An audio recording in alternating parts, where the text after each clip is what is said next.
Welcome to our honors project. I am Gwen Kunz and I'm presenting with Bridget Kline. We decided to do our presentation on the architecture of Quebec City. Bridget and I visited for spring break, and all but one of the pictures we took while sightseeing.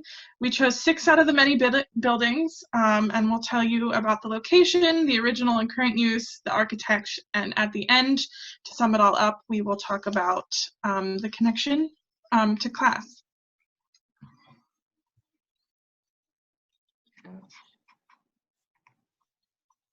So to start off, we wanted to talk a little bit about Quebec City, just give you guys a little bit of background. It's located right here on the St. Lawrence River, and it's actually right across from Ile d'Orléans, where the St. Lawrence River kind of converges and comes together. So it's a riverfront on 2 sides. It was discovered in 1608 by Samuel Champlain and made a French colony. Here we have a view of one of the riverfronts. This is from the top of up where Chateau Frontenac is. In 1759, the French were defeated by the British, and so it became a controlled British colony. And at that time, it was capital of Lower Canada until 1840, when Upper Canada and Lower Canada were united. And here's another picture of, you can see the top of the hill.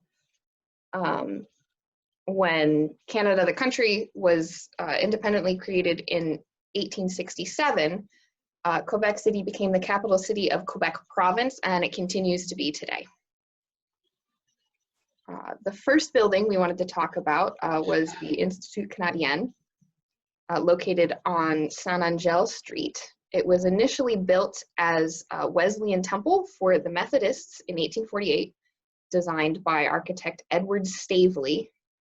And here you can see kind of the whole building on the right and a close-up of the front facade on the left. Here's the interior. In 1944, the building was gifted to the Institut Canadien as a place for their archives, which had previously been housed in various locations. Initially, it had been held in the Founders Bookstore, and obviously they have expanded since the founding of the Institute. And here's another picture of the interior. Today, the building houses La Maison de Littérature, which means the House of Literature. For the Institute. In 1999, it closed for renovations until, and it reopened in the early 2010s and becomes the library and media center that you can see here today. So this is the Clarendon Hotel.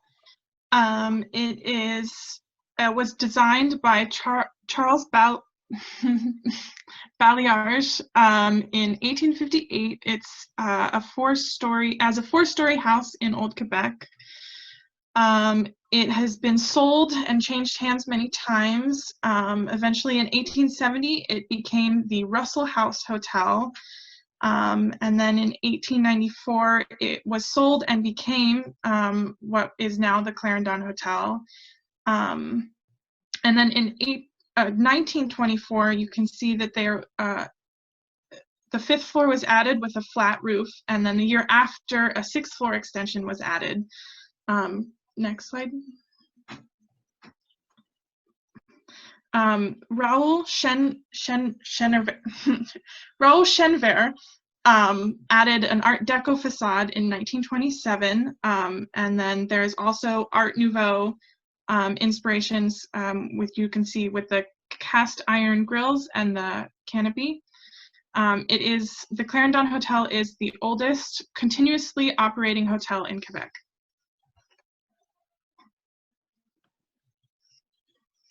The next building is the Louis S. Saint Laurent building, named for the Prime Minister of Canada in 1949 through 58.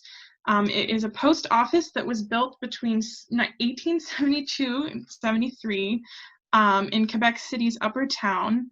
by Pierre Gavreau. It is a 3.5-story limestone building built in the Second Empire style, which you can see with the projecting pilas, columns, the entablet, and the voissiers. And then in 1913 to 1919, there was an expansion, which we can see the Beaux Arts style that were added through the sympathetic stone attic, the flat roof, and the dome that is atop the building. It still houses a post office, and which includes a stamp collector's counter and an exhibition hall. Next slide. And then that's you can see the dome atop the post office, and it's the back of it. This next building is Le Ministère des Finances in Quebec, the Ministry of Finances. It's located at 12 Rue Saint-Louis. It was built in 1887, designed by Eugène Etienne Taché, who was at the time the Minister of Public Works. And it's kind of interesting because he himself had no formal architectural training, but he did design several buildings in Quebec, including this one. It's a Second Empire style building, which they were very popular at the time. And then if we get a close-up on the front entranceway, today it houses the Ministry of Finances. It was restored in the 1980s, but the exterior obviously has been maintained, and the interior is decorated in an Art Deco style, which was maintained through the restoration. Next building is the Chateau Frontenac. It was designed by Bruce Price, and it was built by the Canadian Pacific Railroad Company along the St. Lawrence River. It's named after Louis de Bode, Count de Palau et de Frontenac, who was the governor of New France in the late 1600s. The original building burnt down in 1834, but the current building construction was started in 1892 and it opened in 1893. It was built as a stopover for railroad travelers, and the Canadian Pacific Railroad Company wanted to encourage tourism. It's still a hotel today. In 1899, the Citadel wing was added. In 1908, the Claude Pratt wing was added, and then the Central Tower was added in 1926. This all culminates into 611 rooms and 18 floors. Its last renovation was done sometime in 2015 with 75 million in renovations, and it's the most photographed hotel today. Next slide. This is the front entrance, and you can see the porte cochere, which it leads into the courtyard and then to the front entrance. And then the next slide is the interior of what all these renovations look like today, and it's you can see there's mahogany paneling and wrought iron at the front entrance. Our last building is l'Hôtel de Ville de Quebec, which is the City Hall. It was originally built as the City Hall back in 1896. Previously, that location had housed barracks for the Jesuits on and off between the 1730s and 1878, but there was no building at the time when this one was constructed. It was designed by Georges-Émile Tanguay, combining classical, medieval, and chateau-esque elements to create, again, that typical Second Empire architectural style. This is the back of the building that you can see here, which is the only view where you can see the whole building because it is a very old town and all the buildings are very close together. This is the front entrance to l'Hôtel de Ville. And you can see on the front it says L'Hôtel de Ville City Hall because Quebec is a bilingual city. Here it was decorated for Christmas with the Christmas lights. The second story addition was added in 1929. And there we can see a little bit more of the front of the building with the flag of Quebec and the flag of Canada up there on the right. And it still stands at 2 Rue des Jardins, and it continues to be their town hall today.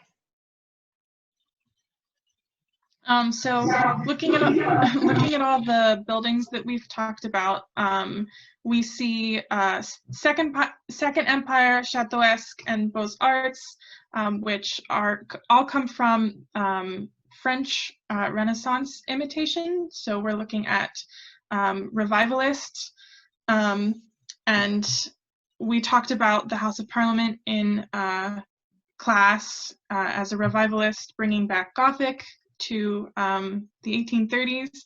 And then the one building we talked about, Clarendon Hotel, is the only building that we looked at that has Art Nouveau and Art Deco added to it in the 1920s, which we can see an example of Art Nouveau in the Tassel House on the right. Next slide. And here's our works cited. Thank you for allowing us to present. You're coming to our presentation.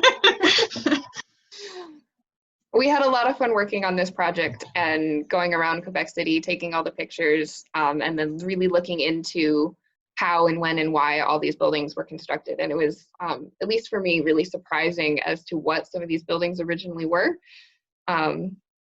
compared to what they are now. It was an interesting comparison to see the building's evolution. Thank you. Thank you.